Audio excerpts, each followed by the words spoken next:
नमस्कार। मुझे एक ऐसी जगह बताएं जहां सिर्फ सत्य हो।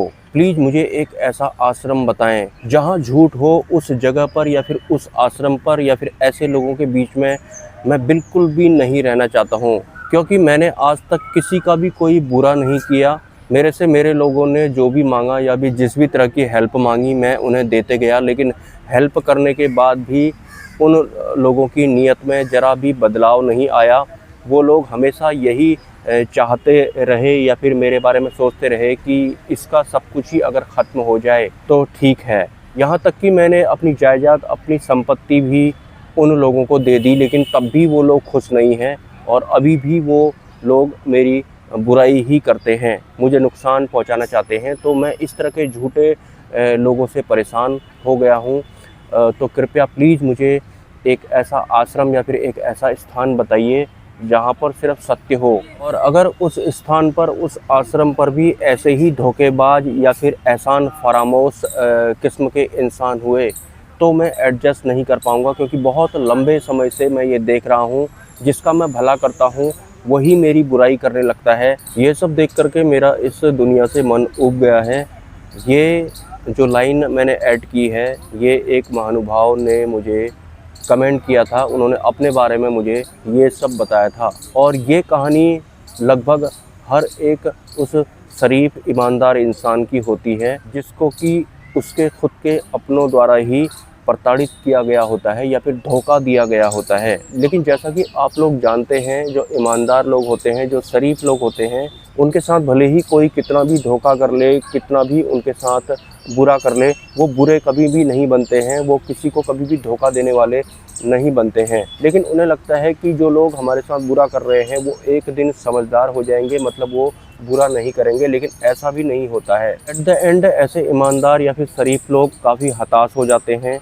हालांकि जब उनकी आध्यात्मिक यात्रा शुरू होती है तो उन्हें थोड़ा स्टेबल होने की ज़रूरत पड़ती है। लेकिन एक बात ये भी सच होती है कि ऐसे लोग आध्यात्मिक ऊंचाइयों पर ज़रूर पहुंचते हैं, और जो भी उनके साथ आज तक बुरा हुआ होता है, भले ही उनके खुद के अपने जनों द्वारा ही किया गया हो, वो सब कीमत होती है कि उन्हें आने वाले टाइम में एक बहुत अच्छे उच्च स्तरीय दिव्य पुरुष मिलने वाले हैं और मोक्ष मार्ग के लिए उनका रास्ता प्रशस्त होने वाला है। हर सच्चा और ईमानदार इंसान जो फ्यूचर में दिव्यता को प्राप्त करने वाला होता है, परमात्मा को प्राप्त करने वाला होता है, उसकी कहानी कुछ ऐसी ही होती है जैसी कि मैंने इस वीडियो के शुरुआती चरण में आप लोगों को बताई है। किसी अन्य साधक ने मुझे पूछा था कि म्लेच्छराज कौन है। तो म्लेच्छराज वही लोग होते हैं जो किसी ईमानदार इंसान से उसकी चीज़ें छीनते हैं, उसे परेशान करते हैं, उसमें ही उनकी इंद्रियों को सुख मिल रहा होता है। म्लेच्छराज कुछ ऐसे ही होते हैं। हालांकि इस विषय पर मैं बात नहीं करना चाहूँगा। अब बात करते हैं, जैसा कि आपने कमेंट किया था, सॉरी उन्होंने मुझे कॉल किया था, कॉल पर यह सब बताया था। मुझे एक ऐसा स्थान बताइए या फिर ऐसा आश्रम बताइए जहाँ पर सत्य हो, जहाँ पर मुझे सत्य मिल जाए, क्योंकि मैं झूठ देख देख करके परेशान हो गया हूँ। बात तो सही है, आप सत्य प्राप्त करने के अधिकारी तो हैं, लेकिन मैं भी आज तक आपको एक उच्च स्तरीय गुरु नहीं मिले होंगे या फिर अभी आपकी जागृति का वक्त शुरू नहीं हुआ होगा। अगर आप मेरे चैनल पर पहुँच ही गए हैं तो जो है अभी जैसा वैसा बताना मेरा फ़र्ज बनता है। जैसा कि आपने कहा कि मुझे एक ऐसा स्थान बताइए जहाँ पर मुझे सत्य मिले, जहाँ पर सत्य हो, जहाँ पर आपको सत्य मिलेगा या फिर जहाँ पर आपको परमात्मा प्राप्त होंगे।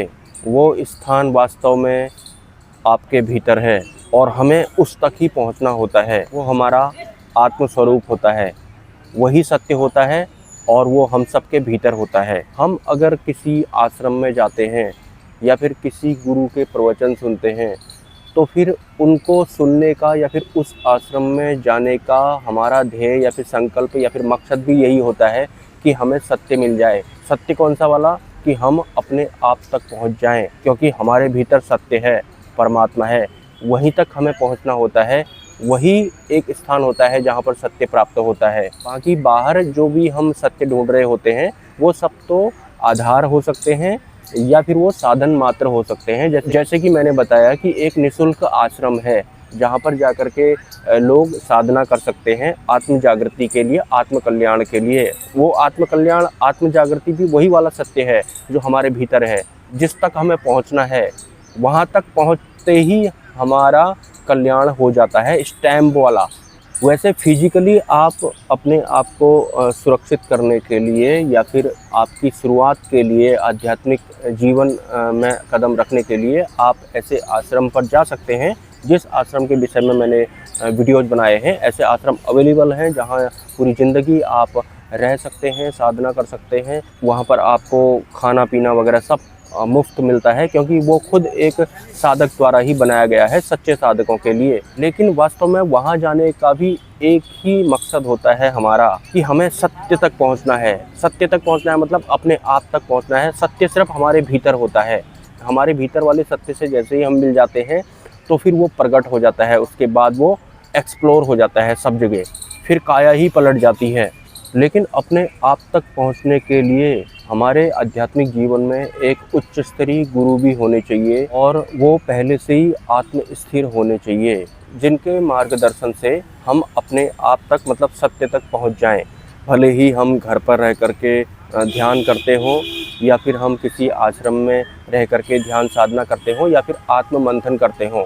टोटल इन सब को करने का हमारा एक ही मकसद होता है, हमें सत्य तक पहुंचना होता है, और सत्य हमारे भीतर होता है। उस भीतरी सत्य तक पहुंचने के लिए हम बाहर जाएं, या फिर हम एकांतवास में रहें, हम पानी के भीतर रहें, या फिर हम मार्केट में रह करके अपने ध्येय पर बने रहें। वास्तव में सत्य अगर आपको चाहिए तो वो आपके भीतर ही होता है, उस तक ही हमें पहुंचना होता है। इसके लिए हमें गुरु की ज़रूरत होती है, और गुरु आपको इस चैनल पर मिल जाएंगे।